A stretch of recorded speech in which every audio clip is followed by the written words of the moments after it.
మనం సింపుల్గా పోహా ఎలా చేసుకుందామో చూద్దాం. కొందరు పచ్చట్టుకోలు అంటారు, పోహా అంటారు. సో ఇప్పుడు ఫస్ట్ మనం ఆయిల్ పెట్టుకొని మనం అవసరమైనంత ఆయిల్ పోసుకోవాలి. ఇప్పుడు ఆయిల్ నాకు కొంచెం ఆల్రెడీ హీట్ అయింది. సో నేను ముందుగా ఆవాలు వేసుకుంటున్నా. దెన్ నెక్స్ట్ మనకు సరిపడేంత ఆనియన్స్,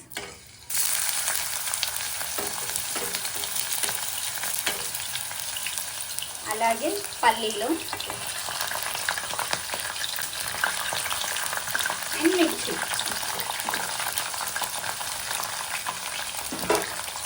సో ఇది కొంచెం ఫ్రై అయిన తర్వాత మనము సాల్ట్ అవి నెక్స్ట్ ఇప్పుడు పసుపు వేస్తున్నాం.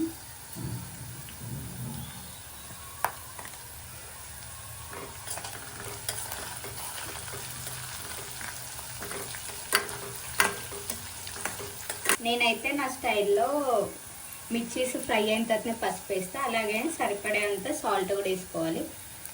మా ఇంటి దగ్గర అయితే మేము కరివేపాకుని కళ్యామాకు అంటాము. మీరేమంటారో కామెంట్స్లో చెప్పండి.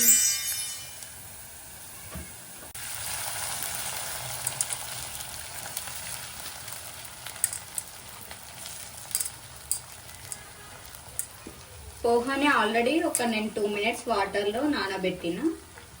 వాటర్లో నానబెట్టిన తర్వాత ఇలా తీసేసుకొని కొంచెం డ్రై అయ్యే వరకు ఉంచాలి.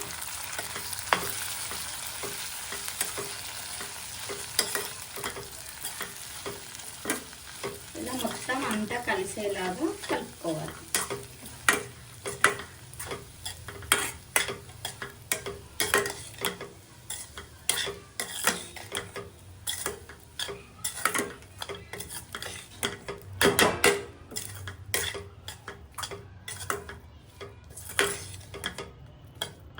సో ఇప్పుడు మన పోహా అనేది రెడీ అయిపోయింది. ఇలా సింపుల్గా 10 మినిట్స్లో మనం పోహా వేసుకోవచ్చు.